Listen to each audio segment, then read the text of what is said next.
Salutations everybody, it is Matty here today, and Todd Howard has spoken. The launch of Starfield is here. I hope all of you are having a wonderful time thus far. And Todd has some updates for us, whether it be modding, responding to some criticism about the game, particularly when it comes to ground vehicles. We also have official numbers on the player count for Starfield on launch day, which is much bigger than I think many people were expecting given the initial Steam numbers, and much more to get into, like an update on the reveal of the Indiana Jones video game. So ladies and gentlemen, if you're new here, you're in the Starfield news, information, conversation. We did a couple of guides these last few days. Thank you so much for your support on those. They were a lot of fun to make. We have other ones in the works, so I appreciate you all being here. Thank you so much for supporting the channel. Consider subscribing if you want more Bethesda content. But before we talk Todd Howard, let's talk education, shall we? The following video is brought to you by Brilliant.org. Brilliant is the best way to learn math, data science, and computer science interactively. It's fun and interactive with thousands of lessons from basic to advanced topics and new lessons added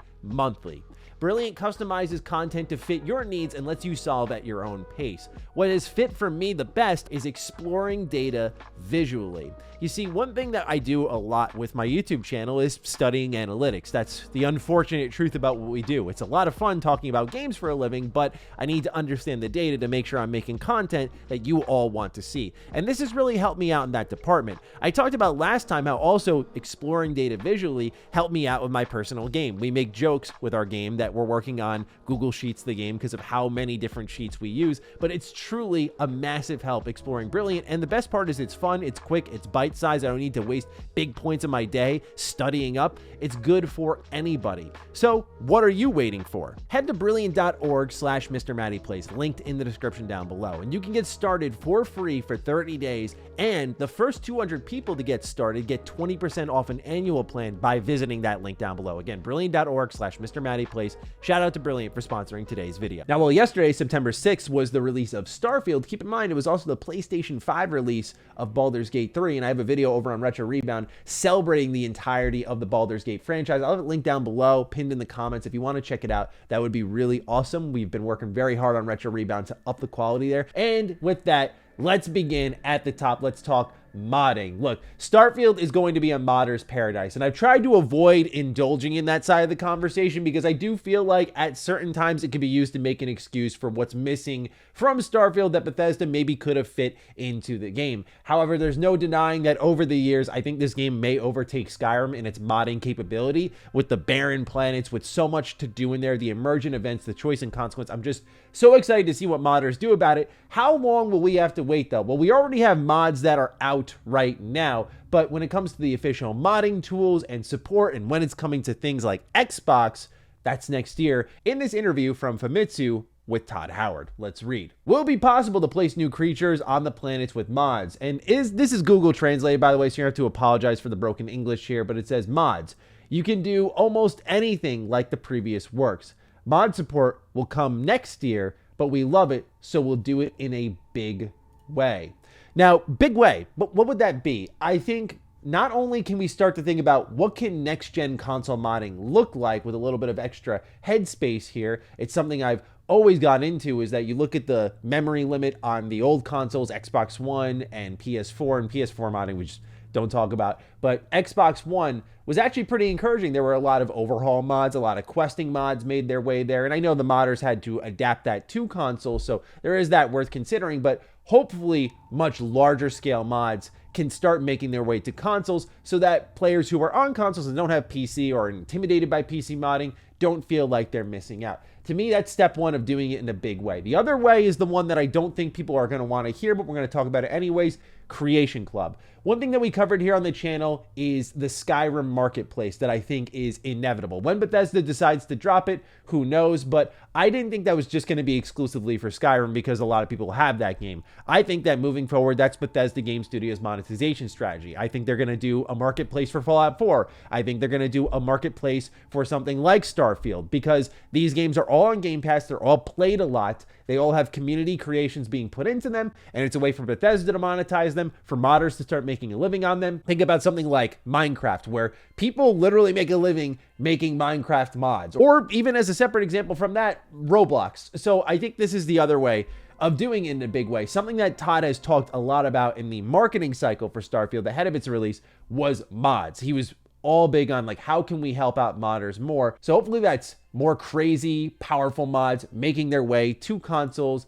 And on top of that, I think the money here. This is how Bethesda can move on to Elder Scrolls 6 quickly without abandoning their cash cow and making sure it's nice and supported for the player base, because they kind of don't have to do anything there. But how about console exclusivity? I know a lot of people aren't going to want to hear this bit of news here, but Todd Howard thinks it actually helped Starfield a lot. And I say that because, well, there was someone who modded in the PlayStation splash screen into Starfield, which is just... Why? Like, why? Like, can we just get over it at this point? Anyway, let's read what Todd Howard said to BBC, where it says, speaking to BBC, Howard stressed that working to one console lets the development team focus, which in turn yields a better product. When you're making something exclusive, then the more you can focus, Howard said. You know, this is the hardware or the thing people are playing on, so the ability to focus on that always yields a better product. You do want people to be able to access it, of course, but being with Xbox means there is an ease of access for us, and I'm told we're expecting more people playing this launch than anything we've ever done before, and that's despite the success of our previous games, end quote. We'll talk about that second part in a moment here, but Todd Howard's not the only one who said this before. The console exclusivity, I mean, it kind of speaks to itself. You look at the amount of SKUs that are out there for PlayStation, for Switch, PC, of course, and when you can limit the amount you have to optimize for, it makes your life a little bit easier. Game development's still going to be tough, but this allows you to squeeze the juice out of that system a little bit more because you're only making something for that, and it leads to less blunders in Bethesda's past, like Skyrim on the 360 versus Skyrim on PS3, or my favorite, Fallout 3 on the 360 versus Fallout 3 on PS3. And Fallout 3 on PS3 was a travesty. So this gets rid of that. I think Bethesda Game Studios has always worked and done their best stuff with Xbox exclusively. I think of Morrowind. I think of Oblivion. I mean, again, they just speak for themselves. Skyrim, you just look at what they've done with Xbox. This was a partnership that was, I think, a match made in heaven, if you will, if you're a BGS fan who wanted Bethesda Game Studios to get back to the type of developer that we knew and loved. And we're seeing that here with Starfield. Now, when it comes to player count, we talked about this in a previous Starfield news update. We have more official numbers on this beyond SteamDB, thanks to Phil Spencer. Starting off, Phil Spencer said that Starfield is seeing huge demand. Just how big is that? Well, he updated here on launch day. Starfield exceeded 1 million concurrent players across all platforms today, thanks to all the players who helped us reach this great milestone, and congrats to the Bethesda Game Studios team. So 1 million concurrent on launch day. It shows you how many people were naturally waiting when it came to the full release of Starfield, which I think is great. I get the idea of, you know, it's the lesser of two evils when you look at loot boxes and the monetization options that we've seen AAA companies go for versus paid early access. So a lot of people are waiting out Starfield, understandably so, and now it's pushed past 1 million players across Xbox and PC, which is great.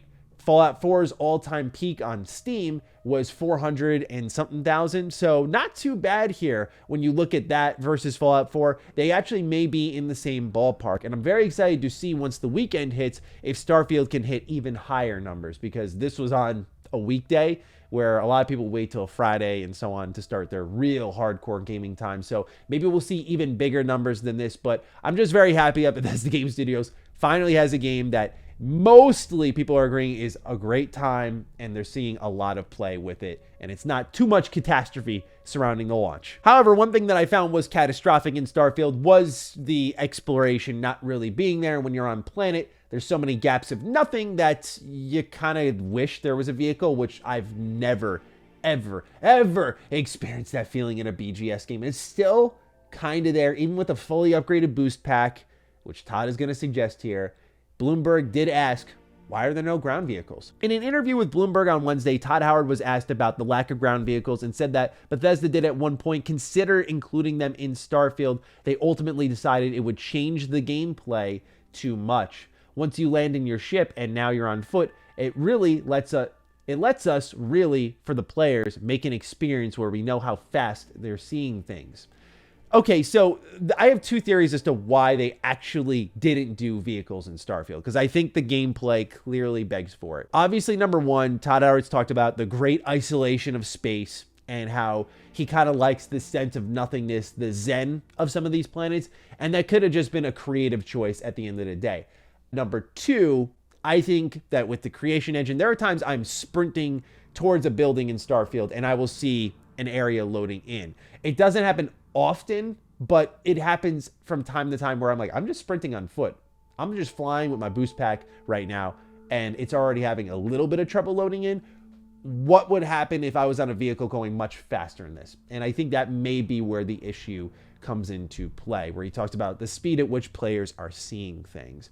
Now, my theory on how Bethesda is going to incorporate a vehicle of sorts, I think they're going to do mechs. I just think there's too much demand, and I think it makes too much sense with the game's lore. And then you look at Automaton from Fallout 4, and you look at the spaceship crafting and the ability to build your own mech and to drop on a planet and have a more tanky kind of mech, a quick mech to go from point A to point B a little bit faster. I just feel there's too much mech potential here, where in Fallout 4, I mean, what's the better transformation than this? In Fallout 4, you made your own little robot companion. In Starfield, you get to use that companion and wreak havoc. I just think, given the lore, you could have a really interesting story packed into there and let yourself have a customizable mech. If not, again, modders are going to handle this, no doubt about it. Still, this is something that if they don't do mechs, I hope Bethesda does consider some sort of ground level transportation. I don't mind sometimes actually landing on a planet, doing some of the procedural content. There's something weirdly compelling about it. It scratches